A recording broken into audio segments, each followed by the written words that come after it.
Hello students, welcome to ATP star the super learning platform. तो guys आज इस particular session के अंदर हम देखने वाले हैं एनटीएससी साइंस का सिलेबस क्या है, फिजिक्स का सिलेबस क्या है, केमिस्ट्री का सिलेबस क्या है और बायोलॉजी का सिलेबस क्या है। ठीक है, अगर आपको एनटीएससी क्लियर करना है तो सबसे पहले आपको सिलेबस के बारे में पता होना चाहिए और एनटीएससी से रिलेटेड सारी की सारी इन्फॉर्मेशन ऑलरेडी मैं आपको बता चुकी हूँ। अगर आपने वो वीडियो नहीं देखी है तो आपने वो वीडियो जरूर से जरूर देखनी है। ठीक है, और अभी तक अगर आपने हमारे चैनल को सब्सक्राइब नहीं किया तो जल्दी से हमारे चैनल को सब्सक्राइब कीजिए and do not forget to press the bell icon, तभी तो आपको सारी की सारी एनटीएससी से रिलेटेड वीडियोस की नोटिफिकेशन मिलेगी। ठीक है ना, तो चलते हैं, हम शुरू करते हैं कि एनटीएससी साइंस का सिलेबस क्या है। सबसे पहले अगर मैं बात करूं कि फिजिक्स की, ठीक है, तो देखिए सबसे पहले अगर मैं बात करूं क्लास 9 फिजिक्स की, ठीक है, तो क्लास 9 फिजिक्स में आपने क्या क्या पढ़ना है। तो सबसे पहले अगर मैं बात करूं मोशन चैप्टर की, तो मोशन के अंदर हम पढ़ने वाले हैं लीनियर मोशन क्या होता है, सर्कुलर मोशन क्या होता है, वेलोसिटी क्या होती है, एक्सेलरेशन क्या होता है। ठीक है, तो सारी की सारी जो बेसिक जो कॉन्सेप्ट्स हैं फिजिक्स के, सारी की सारी चीजें हम किसके अंदर करने वाले हैं, मोशन चैप्टर के अंदर करने वाले हैं। सेकेंड चैप्टर है force and Newton's law of motion. ठीक है, इस चैप्टर के अंदर हम देखने वाले हैं कि फोर्स को हम कैसे कैलकुलेट करते हैं। ठीक है, न्यूटन्स के लॉ क्या क्या है, फर्स्ट लॉ क्या है, सेकंड लॉ क्या है, तो सारी की सारी चीजें हम इस चैप्टर के अंदर करने वाले हैं। ठीक है, थर्ड चैप्टर आता है कि ग्रेविटेशन।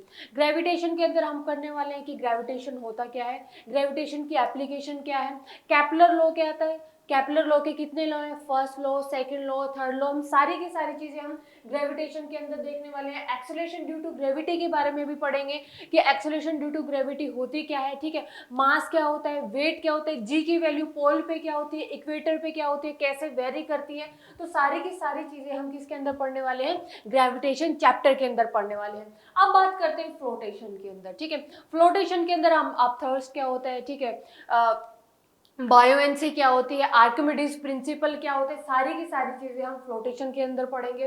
साउंड के अंदर हम पढ़ेंगे कि भाई साउंड होती क्या है, कैसे साउंड प्रोपेगेट करती है, क्या क्या कैरेक्टरिस्टिक्स हैं, ह्यूमन ईयर क्या होता है, ठीक है, जो सुनने की जो फ्रीक्वेंसी है वो कितनी होती है, तो सारी की सारी चीजें हम किसके अंदर पढ़ेंगे, साउंड के अंदर। तो ये सारे के सारे जो चैप्टर्स हैं आपके क्लास 9 के चैप्टर्स हैं, तो आपने ये सारे के सारे चैप्टर्स अच्छे से पढ़ने हैं। अब बात करती हूँ मैं फिजिक्स का जो सिलेबस है क्लास 10 का क्या क्या है। ठीक है, जो क्लास 10 फिजिक्स में हम पढ़ने वाले हैं कि इलेक्ट्रिसिटी क्या होती है। ठीक है, इलेक्ट्रिसिटी जो स्टार्टिंग जो इलेक्ट्रिसिटी की होती है, चार्ज क्या होता है, करंट क्या होता है, ओम लॉ क्या होता है, रेजिस्टेंस क्या होता है, रेजिस्टिविटी क्या होता है, किन फैक्टर्स के ऊपर डिपेंड करती है। ठीक है, जो रेजिस्टेंस है वो सीरीज के अंदर क्या होता है, पैरेलल कॉम्बिनेशन के अंदर क्या होता है, तो सारी की सारी चीजें हम किसके अंदर पढ़ने वाले हैं, अपनी इलेक्ट्रिसिटी के अंदर पढ़ने वाले। ठीक है, तो देखिए जो 10th का जो सिलेबस है वो आपका मैच करता है 12th से, और जो 9th का जो सिलेबस मैच करता है आपकी 11th से। ठीक है, तो अगर आपका एनटीएससी पढ़ते टाइम, एनटीएससी का एग्जाम क्लियर करते टाइम अगर आपका बेस अच्छा हो जाएगा, स्ट्रांग हो जाएगा, तो आपको जो नीट और जेई जैसे कॉम्पिटिटिव जो एग्जाम आपके लिए बहुत आसान हो जाएंगे। ठीक है, तो इसलिए एनटीएससी के बारे में आपको पता होना चाहिए, आपको ये पता होना चाहिए कि पढ़ना क्या क्या है, लेकिन उससे पहले ये भी पता होना चाहिए कि आपको पढ़ना क्या नहीं है। ठीक है, क्योंकि इतने ज्यादा सिलेबस है, आपको 10th क्लास के अंदर आईआईटी जेईई जैसे टफ एग्जाम के क्वेश्चंस तो करने नहीं है, तो आपको ऐसे क्वेश्चंस करने हैं जिससे कि आपका सिर्फ एनटीएससी एग्जाम क्लियर हो। ठीक है, तो उसके लिए आपको प्रॉपर गाइडेंस की जरूरत है। ठीक है, आप हमारे टेलीग्राम ग्रुप से भी जुड़ सकते हैं जिसमें आपको मिलेगा फ्री स्टडी मटेरियल और उसका लिंक आपको डिस्क्रिप्शन पे मिल जाएगा। ठीक है, तो आपको ये पता होना चाहिए कि पढ़ना क्या है, कैसे पढ़ना है, कैसे डाउट सोल्व होंगे आपके। ठीक है, तो क्या क्या क्वेश्चंस आएंगे जो आपको एक प्रॉपर एक आपका जो मेंटर है आपको प्रॉपर गाइड कर सके। ठीक है, तो आप हमारे टेलीग्राम ग्रुप से भी जुड़ सकते हैं जिसके अंदर आपको सारी की सारी इंफॉर्मेशन मिलेगी।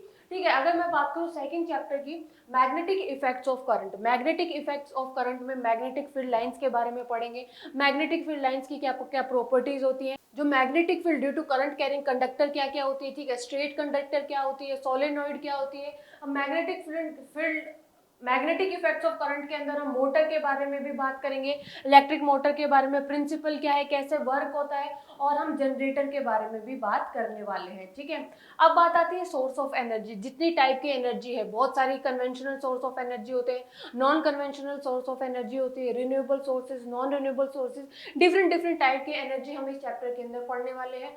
लाइट रिफ्लेक्शन एंड रिफ्लेक्शन, ये बहुत ज्यादा इंपॉर्टेंट जो चैप्टर है। ठीक है, इसके अंदर हम कॉनकेव लेंस क्या होता है, कॉनकेव मिरर क्या होता है, कन्वेक्स लेंस क्या होता है, कन्वेक्स मिरर क्या होता है, कैसे कैसे इमेज फॉर्म होती है। ठीक है, तो ये सारी की सारी हम पढ़ने वाले हैं। रिफ्रैक्शन क्या होता है, रिफ्लेक्शन क्या होता है, तो बहुत ज़्यादा इंपॉर्टेंट ये चैप्टर है, ठीक है। अब बात करते हैं human I and the colourful world. Human आई की स्ट्रक्चर क्या होती है, ठीक है, क्या क्या डिसऑर्डर होते हैं, मायोपिया क्या होता है, हाइपरमेट्रोपिया क्या होता है, प्रेस बायोपिया क्या होता है, और उनको कैसे इन डिसऑर्डर को हम लेंस की हेल्प से करेक्ट कर सकते हैं, ठीक है, हम सुधार सकते हैं। तो ये सारी की सारी चीजें हम human I and the colourful world के अंदर पढ़ने वाले, ठीक है। तो अभी तक आपने देखा कि आपकी जो 9th फिजिक्स का सिलेबस क्या है, 10th फिजिक्स का सिलेबस क्या है, और यही आपका सिलेबस एनटीएससी के अंदर पूछा जाने वाला है, ठीक है। तो आपको एनसीईआरटी एनटीएससी के लिए बहुत अच्छे से करने, क्योंकि जो एग्जाम कंडक्ट करेगा वो कौन करेगा, एनसीईआरटी ही करेगा, ठीक है। जो स्टेज आपको मैं ऑलरेडी बता चुकी हूँ कि जो स्टेज 1 है तो वो आपका स्टेट बोर्ड करेगा, और जो स्टेज 2 एग्जाम है, ठीक है, वो आपकी एनसीईआरटी कंडक्ट करेगी। तो ओवरऑल जो फिजिक्स से बात करूँ तो मैं कितने क्वेश्चन पूछे जाएंगे, 13 क्वेश्चन पूछे जाएंगे, और इतना सारा सिलेबस है, ठीक है। तो आपको ये पता होना चाहिए कि कैसे कैसे पढ़ना है, ठीक है। तो आप हमारे साथ जुड़ सकते हैं टेलीग्राम ग्रुप से, ठीक है, और वहाँ पे आपको फ्री स्टडी मटेरियल भी मिलेगा। अब मैं बात करती हूँ कि केमिस्ट्री का सिलेबस क्या है। क्लास 9th की केमिस्ट्री के अंदर आपने क्या क्या पढ़ना है, और क्लास 10th जो केमिस्ट्री है उसके अंदर क्या क्या पढ़ना है, ठीक है। जो क्लास 9 की केमिस्ट्री, सबसे पहले हम बात करते हैं matter in our surrounding. Matter in our surrounding के अंदर हम पढ़ने वाले हैं कि मैटर होता क्या है, ठीक है, डिफरेंट डिफरेंट स्टेट्स क्या क्या होती है मैटर के अंदर, गैस क्या होता है, लिक्विड स्टेट, लिक्विड के इसको बोलते हैं हम, सॉलिड की क्या क्या प्रॉपर्टीज हैं, तो सारी की सारी चीजें हम मैटर इन आवर सराउंडिंग के अंदर पढ़ने वाले हैं।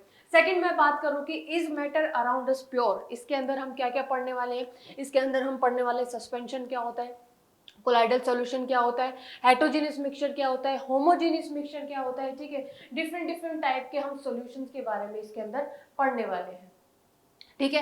नेक्स्ट चैप्टर आता है अपना atoms and molecules. Atoms and molecules के अंदर हम देखने वाले हैं कि एटम क्या होता है, ठीक है, मॉलिक्यूल क्या होता है, कैसे एटम बनते हैं, कैसे मॉलिक्यूल बनते हैं, ये सारी की सारी चीजें हम एटम्स एंड मॉलिक्यूल के अंदर पढ़ने वाले हैं। स्ट्रक्चर ऑफ एटम, ठीक है, सबसे पहले एटम की डिस्कवरी किसने की, डाल्टन जो थ्योरी है वो कैसे किसको बोलते हैं, रदरफोर्ड जो मॉडल है वो किसके अंदर बोलते हैं, रदरफोर्ड जो मॉडल है वो क्या होता है, ये सारी की सारी चीजें हम इसके अंदर पढ़ेंगे, ठीक है।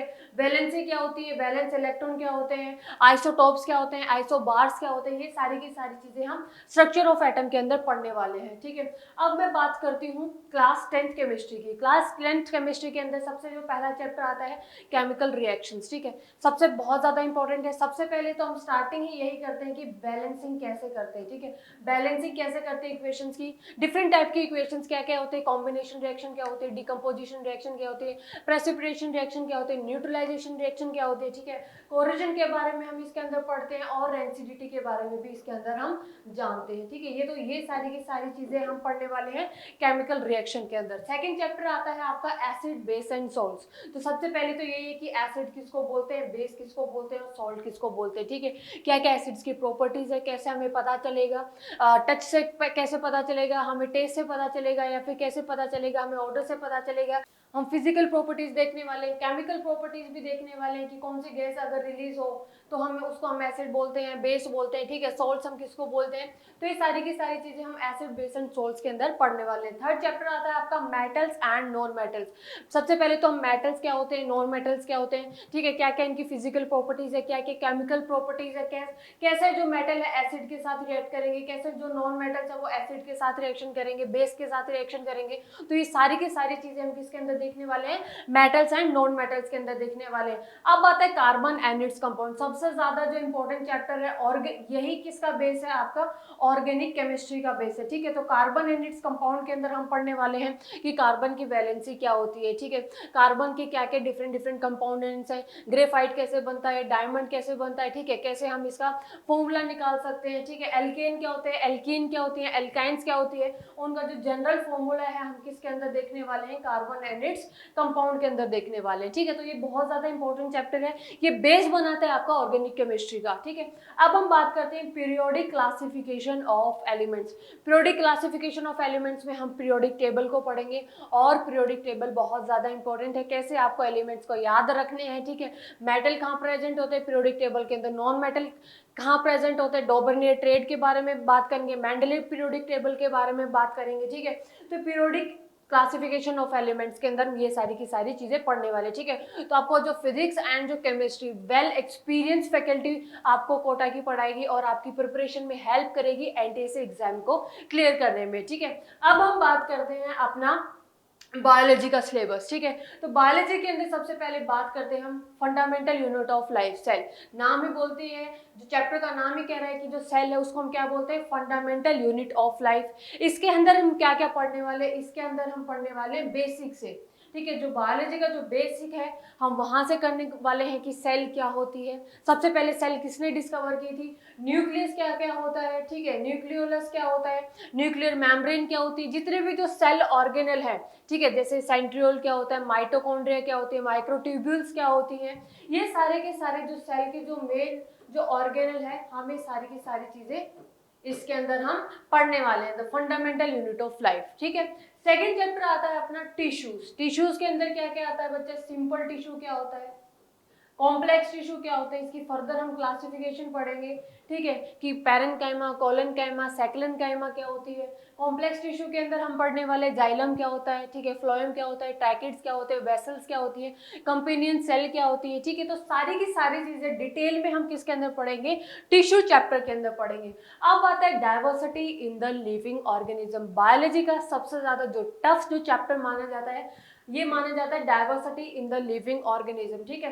प्लांट की डाइवर्सिटी एंड एनिमल की डाइवर्सिटी, ठीक है। जैसे प्लांट कैसे आए थे, एनिमल कैसे आए थे, क्या क्या इनका क्लासिफिकेशन है, किसने दिया था सबसे पहले, ठीक है। ब्रायोफाइट्स क्या होते हैं, टेरिडोफाइट्स क्या होते हैं, जिम्नोस्पर्म, एंजियोस्पर्म्स, ठीक है, सारी की सारी चीजें पढ़ेंगे। एनिमल के अंदर हम पढ़ने वाले हैं कि कैसे आया था, पोरीफेरा क्या होते हैं, स्पंजेस क्या होते हैं, ठीक है, Coelenterata, Platyhelminthes, Aschelminthes, fishes, reptiles, birds and mammals, ठीक है। सारी की सारी जो डाइवर्सिटी हम इतने आसान तरीके से कर लेंगे कि आपको बिल्कुल भी ये फील नहीं होगा कि यार ये सबसे ज्यादा टफ चैप्टर है, ठीक है, क्योंकि यही जो चैप्टर है आपका कहाँ पर आता है, 11th के अंदर आता है और बच्चे बहुत डरते हैं, ठीक है। तो हम इतने अच्छे से इसको तैयार कर लेंगे कि आपके लिए बहुत आसान हो जाएगा।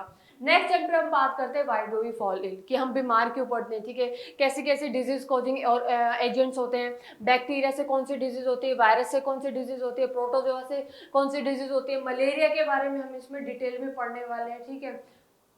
वैक्सीनेशन के बारे में हम पढ़ने वाले हैं, इसके अंदर वैक्सीनेशन कैसे बनती है, वैक्सीन कैसे बनती है, तो ये सारी की सारी चीजें हम किसके अंदर पढ़ने वाले हैं, इस चैप्टर के अंदर पढ़ने वाले हैं। नेक्स्ट चैप्टर है नेचुरल रिसोर्सेज, ठीक है, बहुत ज्यादा इंपॉर्टेंट चैप्टर है। नेचर के अंदर कौन कौन से रिसोर्सेज मिलते हैं, ठीक है, कैसे हम यूज करते हैं, क्या क्या रिन्यूएबल रिसोर्सेज है, क्या क्या नॉन रिन्यूएबल रिसोर्सेज है, तो सारी की सारी चीजें हम इसके अंदर पढ़ लेंगे। बहुत ज्यादा इजी चैप्टर है ये, तो नेचर से रिलेटेड है, तो आपको याद करने में बहुत ज्यादा दिक्कत नहीं होगी।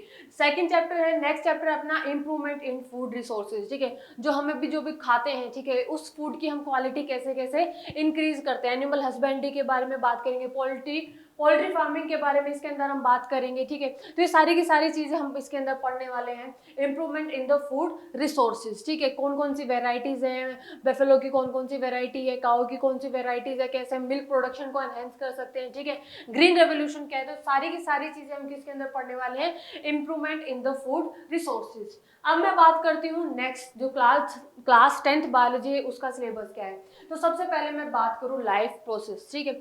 लाइफ प्रोसेस जो 10th का सबसे ज्यादा टफ चैप्टर माना जाता है, ठीक है, क्योंकि इसके अंदर starting with the life process की लाइफ है क्या, ठीक है, कौन कौन से ऐसे सिस्टम्स हैं, तो सारी की सारी चीजें हम कैसे पढ़ लेंगे। जैसे इसके अंदर डाइजेस्टिव सिस्टम के बारे में भी हमें बात करनी होगी, ठीक है, रेस्पिरेटरी सिस्टम के बारे में भी हम बात करने वाले हैं इसके अंदर, सर्कुलेटरी सिस्टम के अंदर भी हम पढ़ने वाले हैं इसके अंदर, और हम एक्सक्रीटरी सिस्टम के बारे में भी इसके अंदर पढ़ने वाले हैं, ठीक है। तो फोटोसिंथेसिस के बारे में भी हम इसके अंदर पढ़ने वाले हैं, तो ठीक है। तो लाइफ प्रोसेस के अंदर बहुत ज्यादा हमें सिस्टम्स पढ़ने, इसलिए थोड़ा सा चैप्टर थोड़ा सा टफ हो जाता है, थोड़ा सा लेंथी हो जाता है, कि digestive system, respiratory system, circulatory system और एक्सक्रीटरी सिस्टम, सारी की सारी चीजें किसके अंदर आएंगी, लाइफ प्रोसेस। तो यही जो चैप्टर है अकेला 30% कवर कर लेता है, ठीक है। नेक्स्ट मैं बात करूँ कि control and coordination in animals के अंदर क्या क्या है, ठीक है।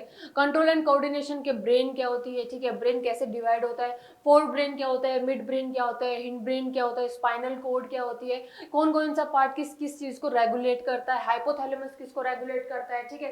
तो ये सारी की सारी चीजें हम किसके अंदर करेंगे, control and coordination in animals. और ऐसे ही कंट्रोल एंड कोऑर्डिनेशन हम किसके अंदर करने वाले हैं, हम प्लांट्स के अंदर पढ़ने वाले हैं, ठीक है। अब है हाउ डू ऑर्गेनिज्म रिप्रोड्यूस, ठीक है। इसके अंदर हम male reproductive system, female reproductive system, sexual reproduction के बारे में, एसेक्सुअल रिप्रोडक्शन के बारे में, जो सेक्सुअल रिप्रोडक्शन है वो क्यों बेटर है एसेक्सुअल रिप्रोडक्शन से, हम ये सारी की सारी चीजें किसके अंदर करने वाले हैं, हाउ डू ऑर्गेनिज्म रिप्रोड्यूस, ठीक है। कि एसेक्सुअल रिप्रोडक्शन के अंदर कौन कौन से पार्ट्स है, जैसे बडिंग क्या होती है, ठीक है, माइक्रो प्रोपेगेशन क्या होता है, सारी की सारी चीजें हम किसके अंदर पढ़ने वाले हैं, हाउ डू ऑर्गेनिज्म रिप्रोड्यूस, ठीक है।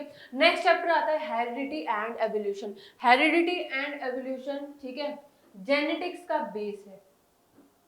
किसका बेस है, जेनेटिक्स का बेस है, ठीक है। तो इसके अंदर हम पढ़ने वाले हैं कि यार एवोल्यूशन क्या होता है, ठीक है, हेरिडिटी क्या होती है, जेनेटिक्स क्या होती है, ये सारी की सारी चीजें हम किसके अंदर पढ़ने वाले हैं, हेरिडिटी एंड एवोल्यूशन के बारे में पढ़ने वाले हैं। कि एनालोगस ऑर्गन क्या होते हैं, होमोलोगस ऑर्गन क्या होते हैं, वेरिएशंस क्या होते हैं, तो सारी की सारी चीजें हम किसके अंदर पढ़ने वाले हैं, हेरिडिटी एंड एवोल्यूशन। अब बात आती है अवर एनवायरमेंट, बहुत अच्छा चैप्टर है, इकोसिस्टम के बारे में हम पढ़ने वाले हैं, इकोलॉजी के बारे में हम पढ़ेंगे, और ऐसे पढ़ेंगे कि ये सारे के सारा जो आपका बेस इतना अच्छा हो जाए कि आगे चल के आपको बिल्कुल भी प्रॉब्लम ना हो, ठीक है। तो अवर एनवायरनमेंट के बारे में डिफरेंट टाइप की जो साइकिल्स होते हैं, बायोजियोकेमिकल साइकिल्स होती हैं, ठीक है, उनके बारे में हम इसके अंदर पढ़ने वाले हैं। अब आता है sustainable management and natural resources. Sustainable management क्या होता है, ठीक है, हम कैसे ऐसे डेवलपमेंट करें कि जो हमारे एनवायरनमेंट को बिल्कुल भी नुकसान ना हो, ऐसे हम इसके बारे में पढ़ेंगे। फूड चेन क्या होती है, फूड वेब क्या होती है, ये सारी की सारी चीजें हम किसके बारे में पढ़ने वाले हैं, sustainable management of natural resources, ठीक है। तो आई होप आपको बिल्कुल सिलेबस क्लियर हो गया होगा कि फिजिक्स का सिलेबस क्या है, केमिस्ट्री का सिलेबस क्या है और बायोलॉजी का सिलेबस क्या है। मैं आपको फिर से बता दूं, जो फिजिक्स के अंदर जो क्वेश्चंस पूछे जाएंगे आपके 13 पूछे जाएंगे, केमिस्ट्री से जो क्वेश्चन पूछे जाएंगे वो भी 13 क्वेश्चन पूछे जाएंगे, और जो बायोलॉजी से जो क्वेश्चन पूछे जाएंगे वो पूछे जाएंगे 14 क्वेश्चंस। तो टोटल मिला के आपके 40 क्वेश्चंस आएंगे, कहां से, साइंस से, और ये आपका स्टेज 1 का जो सेट एग्जाम है उसके अंदर ये क्वेश्चंस आपके पूछे जाएंगे इतने, तो ठीक है। तो आपको सिलेबस क्लियर हो गया, आपको कैसे पढ़ना है, क्या क्या पढ़ना है, क्या क्या क्वेरीज हैं, तो आप हमारे टेलीग्राम ग्रुप से जुड़ सकते हो, वहां पे हर एक बात को आपको पर्सनली आंसर उसका किया जाएगा, ठीक है। अब हम जल्दी से कंटेंट भी डालना शुरू करेंगे, जो आपके वेल नोन एक्सपीरियंस फैकल्टी है आपका सिलेबस कराएगी, ठीक है। तो आपको हमारे साथ बने रहना है। मुझे कमेंट करके ये बताइए कि आपको ये वीडियो कैसी लगी और आप नेक्स्ट वीडियो कैसे चाहते हैं, ठीक है। तब तक पढ़ते रहिए, stay home, stay safe, thank you so much.